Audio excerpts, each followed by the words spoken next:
এক বৃদ্ধ মানুষ দুটি কলসি নিয়ে হেঁটে যাচ্ছেন। একটি কলসি একদম ঠিকঠাক, অন্যটি একটু ফাটা বা ভাঙা। বৃদ্ধ নদী থেকে পানি ভরে ফিরছেন। দেখা যাচ্ছে ভালো কলসিটি পুরো পানি আনছে, কিন্তু ফাটা কলসিটি থেকে পানি চুইয়ে পড়ছে। ভালো কলসিটি গর্ব করত, আর ফাটা কলসিটি খুব লজ্জিত থাকত যে সে অর্ধেক পানি অপচয় করছে। একদিন ফাটা কলসিটি বৃদ্ধকে বলল, আমি দুঃখিত, আমার কারণে আপনার কষ্ট বৃথা যাচ্ছে। বৃদ্ধ হাসলেন এবং পথের একপাশে ফুটে থাকা সুন্দর ফুলের সারি দেখালেন।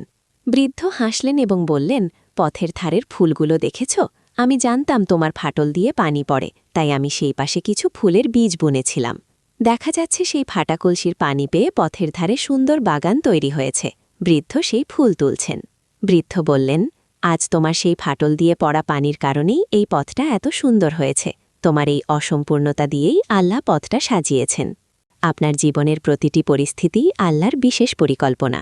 শিক্ষা: নিজেকে কখনো তুচ্ছ ভাববেন না।